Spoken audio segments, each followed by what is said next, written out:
Welcome to the SYFA Network, along with Sporting News and SWAMI. I'm Sal Pell. Gentlemen, we're talking about the Division II. First up, the Bulls and the Raiders. A lot of bowl things have been happening for the last week or so. Who do you like in this game?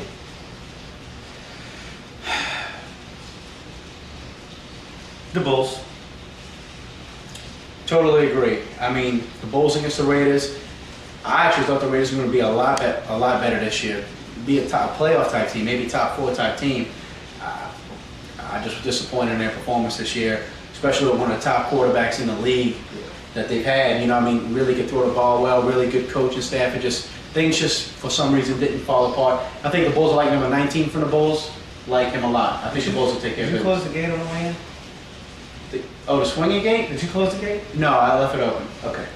Well, I'm going to have to disagree with you fellas, although I do agree that the Raiders quarterback is elite when it comes to Division II.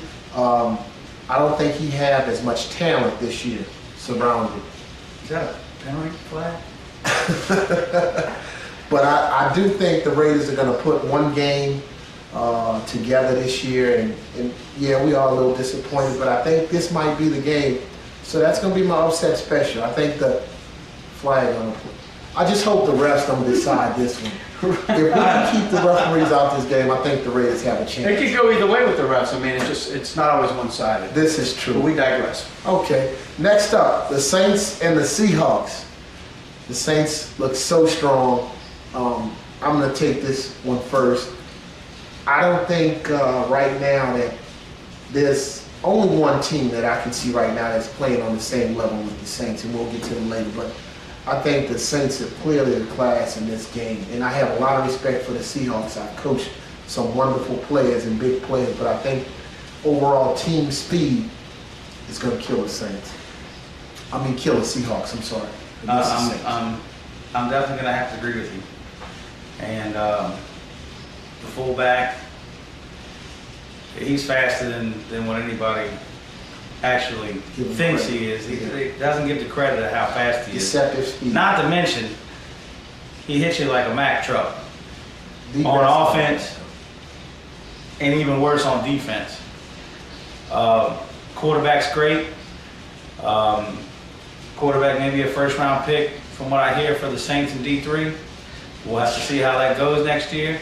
But with those two players, plus you got another great running back at number 32. 32. The offensive line does a very good job. They got a big, I think that kid's 6'2" with his cleats on. I don't know. Defensive line, cornerbacks, the safety. I mean, these guys are firing on all cylinders. And when you're putting 20, you're beating some of the top teams by 14, 21, you're putting 40 points on some other teams.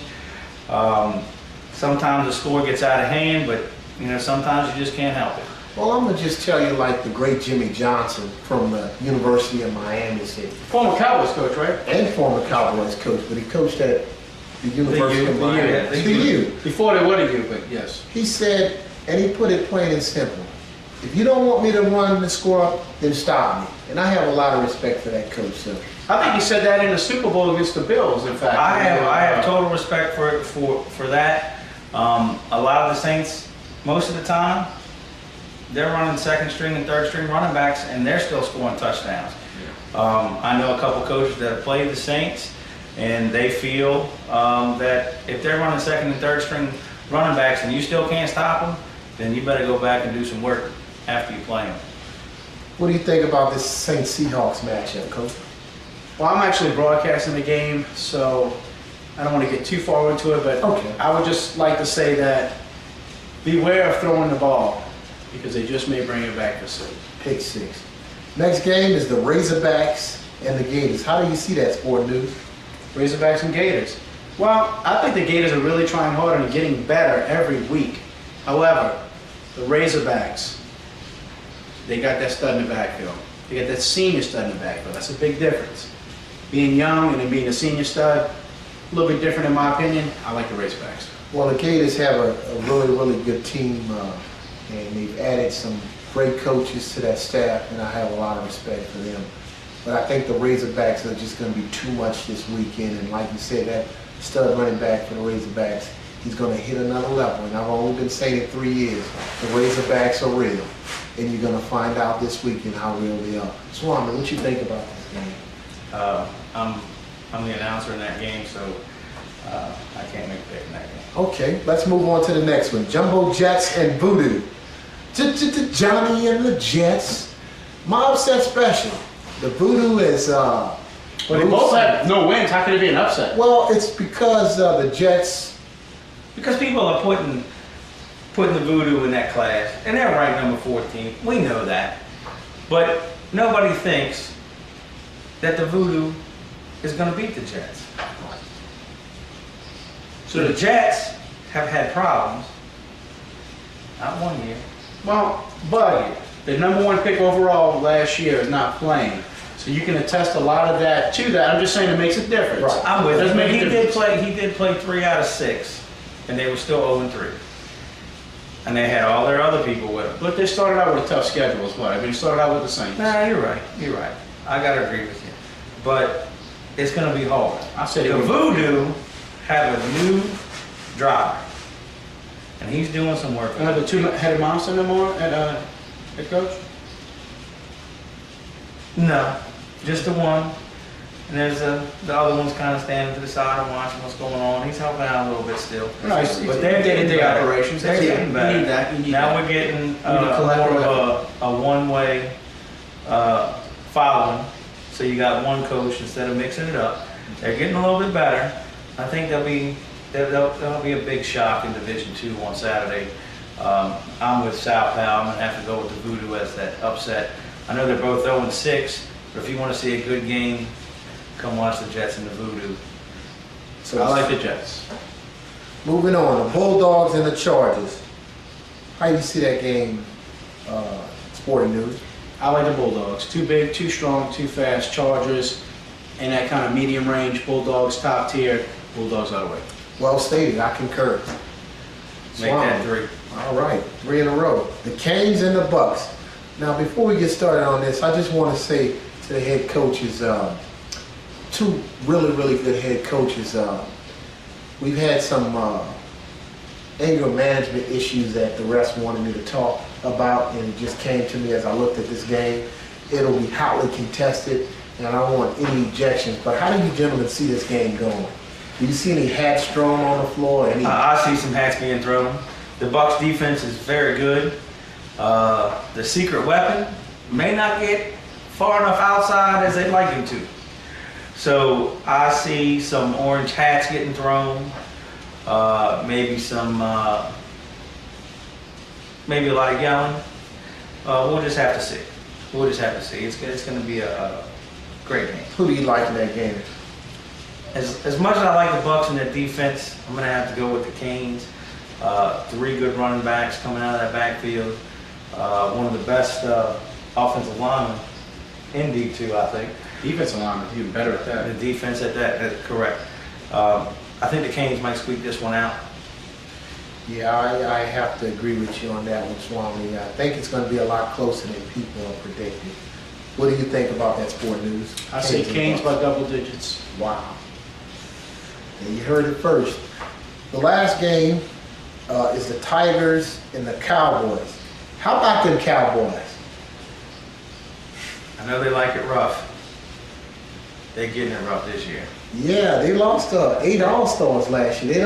They don't quite look the same. 8. I know it's hard. How do you rebuild after that? You know, it's hard to rebuild after that, but still, you still have half the team left over from a 9-1 season. That's right. There are some teams in Division II that started out with just 3 returners and had to draft 14 new players. But What team would that be? I don't know. There's just some teams out there that have 14 new players on the team. But you know what? The Cowboys surprised everybody last week. The way they played that Seahawks team, Hell of an effort. they played them tough. And once again, he's not out of bounds. Once again, things happen that coaches and players and especially parents, we can't control it. You just got to keep playing, Play through it. okay? Referees don't win and lose game, coaches do. Correct. But Players. the Cowboys had a good chance to win that game. They played tough, and they showed how rough they liked it. That's a pretty big team, and they stuck with them and never gave up 4 straight quarters. I got to give it to the Cowboys. That was a great game. But I do like the Tigers in this one. I think the Tigers just have too much speed, and they have 2 good corners and 2 good linebackers that are going to shut down the Cowboys. How you see this game, Sporting News? Well, I think the Tigers are the number 1 ranked team in the division. Cowboys struggling a little bit, playing good defense. Defense always keeps you in the games. That's great. But I mean, I think they got the number 1 cornerback in the league. Honestly, I think they got the best backfield as a total, possibly. Maybe it's hard to say them and the Saints are right there because you figure some players here you can take in and out. That counter is nasty. What's That that? counter is nasty with the Tigers. Well, you know what? The Saints are pretty nasty as well. But what I'm getting at is that I give the edge to the Tigers because they are the number 1 ranked team. Didn't we already talk about the And the Saints? Saints about have beat 20 both minutes the ago? Cowboys and the Gators. But I understand that. I understand that, and they beat all the other 4 teams that they played this year too. But week 9, just wait till week 9. Tigers Saints. Hey, We'll see who stands Saints on are top worried of about the nobody pile. but the Seahawks Okay, next. now back to the Tigers and Cowboys. Who do you like I in like that the game? Tigers. I have to go with the All right. Tigers. Well, I'm calling that game, but I want to say that coach for the Tigers, Brent Carroll, to me, he's the Division II Coach of the Year. He's doing an outstanding job. And, Very good. they don't have many holes in. If the Cowboys are going to beat them, they're going to have to play solid on both sides for 40 minutes. Like I said, I'm calling the game, so I won't have my prediction, but I think it's going to be a lot closer than people anticipate.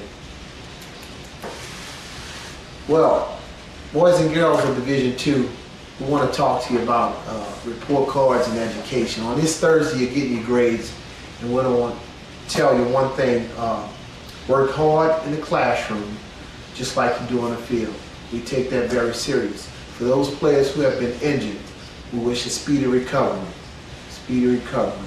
We want you to keep God first, family second, and education third, and then we'll worry about playing football. On behalf of Sporting News and the SWAMI, Is that up? Is that a flag? It's not a flag. Okay. I'm I thought I saw The gate just swung open. for the Slide Off Youth Football Network.